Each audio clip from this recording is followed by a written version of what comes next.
I'm Zach Stevens, currently live in St. Louis and work as a derivative trader for NISA Investment Advisors. Started at the Monroe Youth Wrestling Club, and I was with Monroe High School Wrestling. I got recruited to the University of Michigan, 4-year starter, 2-time team captain. My senior year, I was able to become an All-American for the University of Michigan.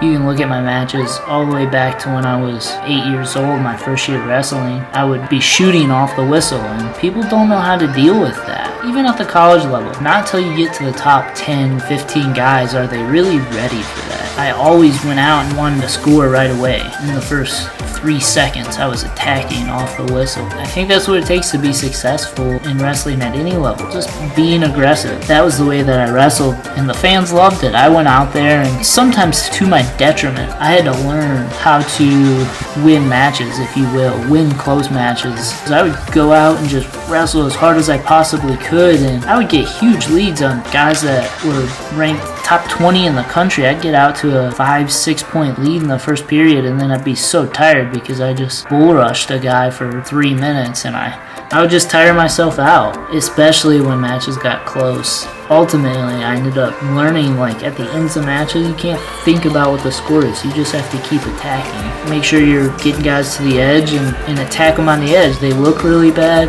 You don't give them an opportunity to re-attack. That was something I had to learn.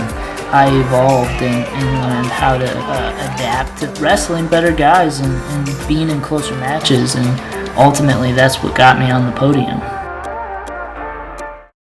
If you learn to constantly attack and put people under the gun, okay, and don't think about winning and losing, you're going to lose some matches, you're going to win some matches, but in the long run you're going to win a lot more if you get really good at it, okay?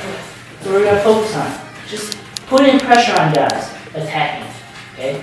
I don't care how many matches you win, if I see you constantly attacking. We can fix attacks. What we can't fix is a mindset of someone that's just not going to.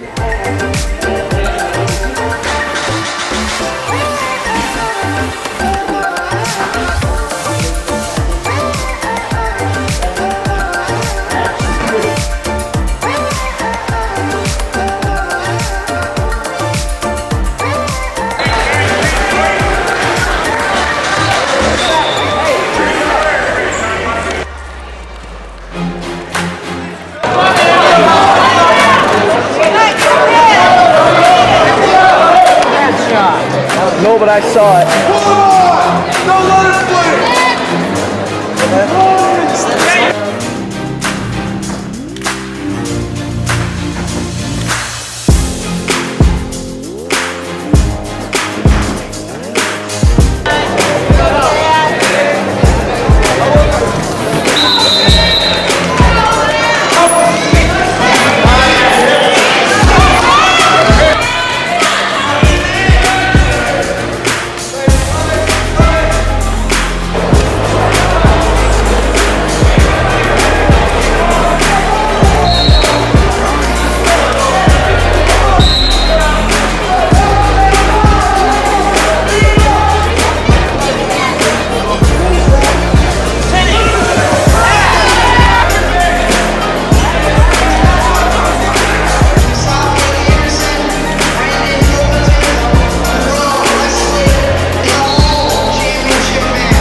Confidence is so important to be successful, and I think that confidence comes from work ethic and knowing that you've done the work that other people have not done. Confidence comes from having successes. I always gained a lot of confidence whenever I had a new success, whether it was winning a big match or doing really well on a test. That accumulated for me. That fed my hunger. Once I had some success, I wanted to work even harder to have more success.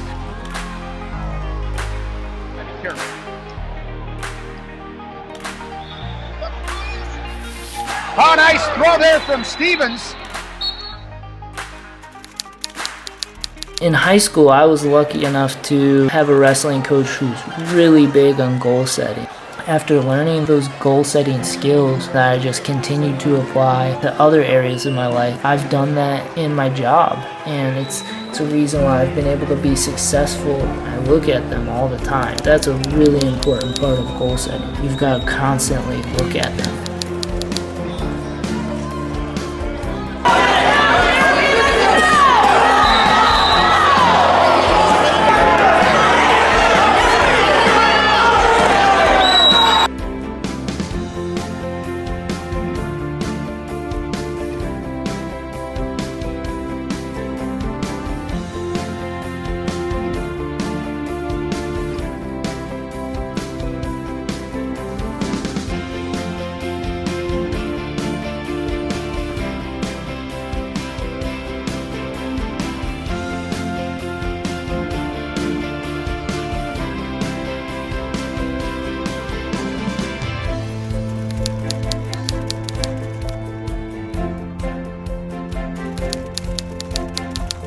I also was a senior nationals All-American in high school. That was the stepping stone to getting to the University of Michigan. Before that experience, I hadn't had very much interest from Division I schools. Felt like my back was against the wall. I didn't have any scholarship opportunities. Nobody knew who I was. I didn't come from a family or a town where everybody went to college. I had it in my mind that if I didn't win the tournament or at least have a good showing, I wasn't going to go to any school. I wasn't going to wrestle anywhere.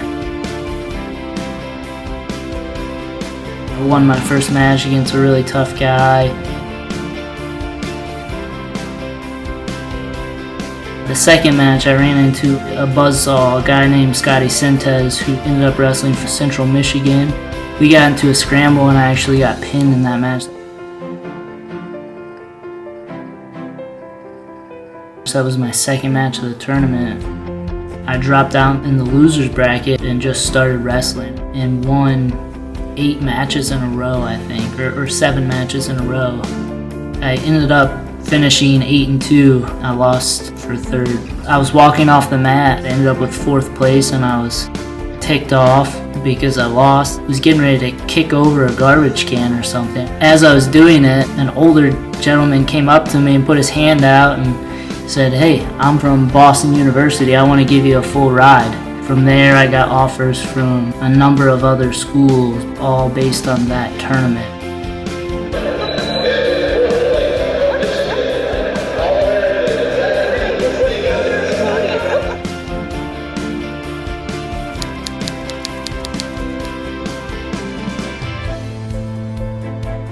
I didn't take a red shirt, I just wrestled 4 years straight through. My head coach was Joe McFarland. He was the head coach at the University of Michigan who recruited me there. Having Joe McFarland was huge to my success in college. He was about the same size as me. He was, an excellent wrestler. In college, he was a 4-time All-American. He made the finals twice. When I showed up my freshman year, I was not ready for college wrestling. I was ready to put in the work though. Joe McFarland saw that, and there was nobody else in front to wrestle in the 133 spot. He knew I was going to have to be there. So one morning he was like, "Hey, you want to get a morning workout in?" And I was super eager.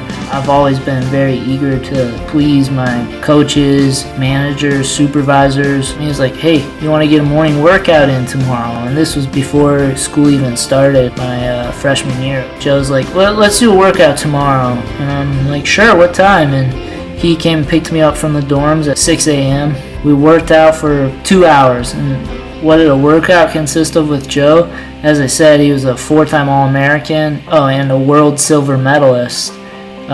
He was 40 years old at the time, but he still just kicked my butt. He was a little bigger than me, he was a lot stronger than me, and a lot better than me at wrestling. He was really, really good at scoring in front headlocks and a lot of high-level attacks that I struggled to defend. And he was really good on top, and he would kick my butt for 2 hours straight.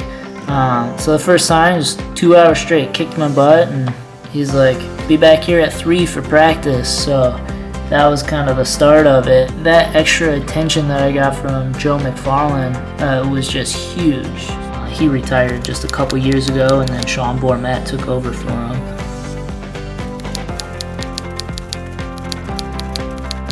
My freshman year, I had a back-to-back weekend with Reese Humphrey from Ohio State University, a national runner-up that year, and Franklin Gomez from Michigan State University, who ended up being the national champ that year. I wrestled those guys on back-to-back matches that season, but I don't think I got pinned by either of them. Reese Humphrey may have pinned me, but Gomez, I put up a good fight. I don't even think I got tech fault. That was the situation that I found myself in that year. I was really quite dominant in high school the year before, and then find myself the next year being thrust into a Big Ten lineup against some of the best guys in the country, and I'm trying not to get pinned. That impacted the rest of my career. I learned to fight, do my best. More than anything, I probably learned to respect guys that I probably didn't respect enough in high school for them going out and doing that same job, fighting to not get pinned and fighting to only lose by major instead of tech fall.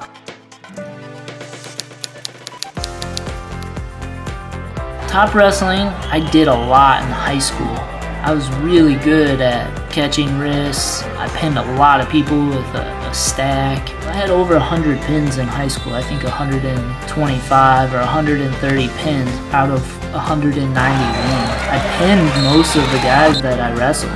My middle school coach pushed on us, you're not there to just beat a guy, you want to pin him. So I was relentless. I would just go between 2 and 3, 4 different turns, and that's what it takes at any position in wrestling. You got to chain things together and just be relentless on it. You can't let up. You might have 2 or 3 moves that you love to do, and you try one and that doesn't work, and then you go to another one that you really like and give that a try, and it doesn't work, and you go to the third one and that doesn't work, and then you go back to the first one. Eventually you get them to work together, or you're working on one body part. You work on the guy's right shoulder, and you just keep working on it, and he keeps fighting, and eventually he's like, alright, I'm done, you can have it, and they pin themselves most of the time.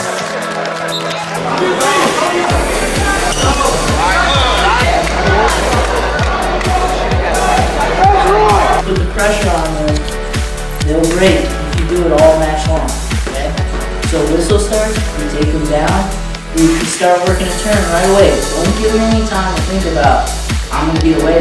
You're taking them down, you're working a turn, okay?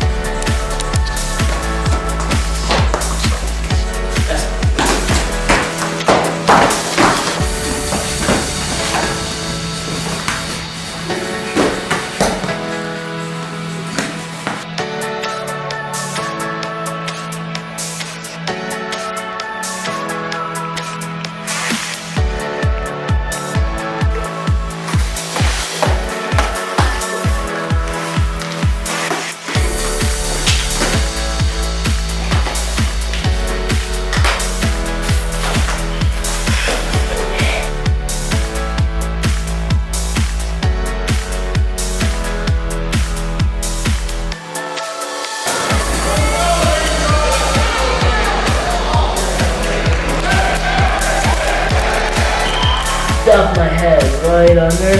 Look to the sky. Now you get this wide open space. Clank. Beep, beep, beep. Scissor, scissor. I don't want to pin him yet. Now I want to pin him.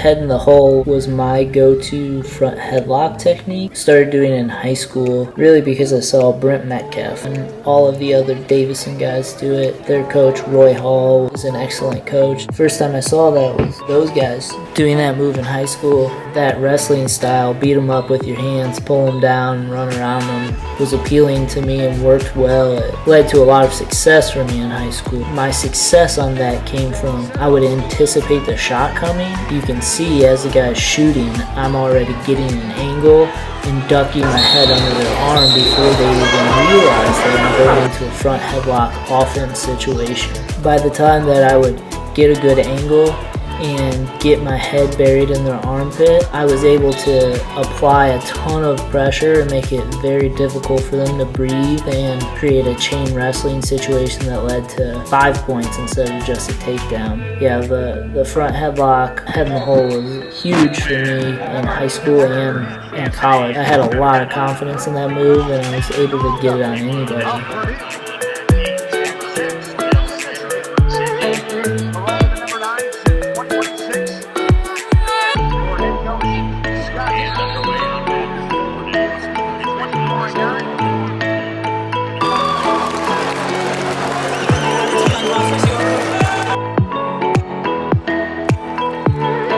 There's 30 seconds remaining.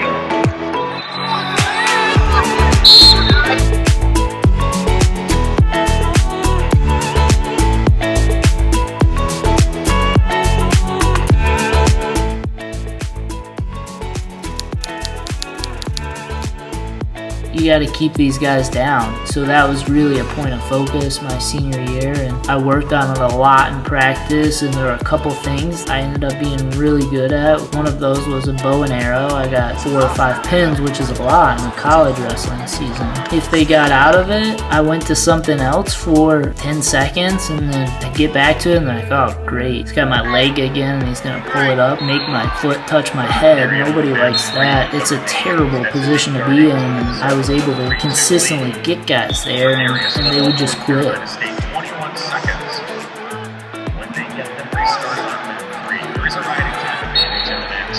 Stevens looking for more near fall. He's got 20 seconds. Painful position for Kuroga on bottom. This is painful.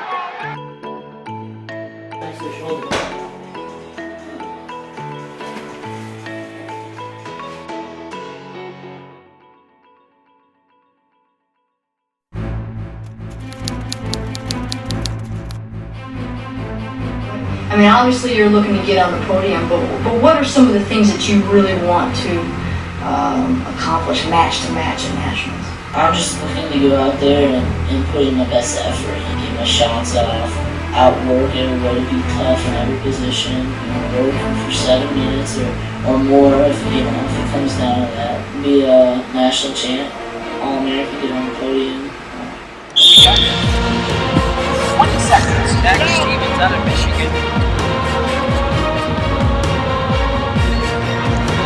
Devin Carter.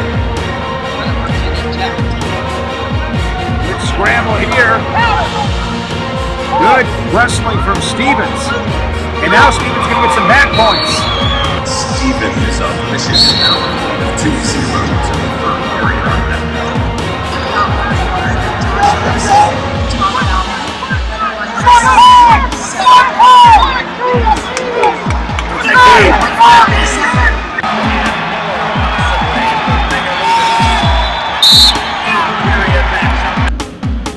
Trying to kick away, and he kicks out of it and gets the reversal.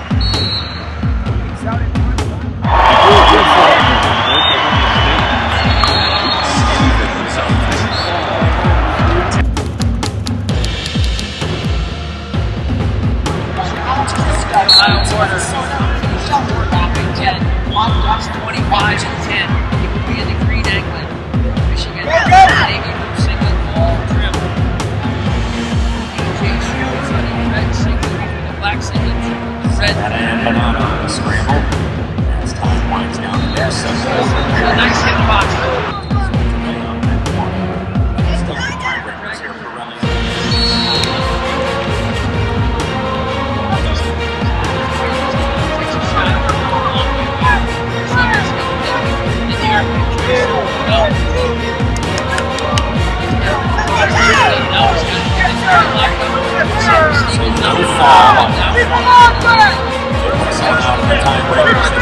Winner from Michigan, Zach Stevens.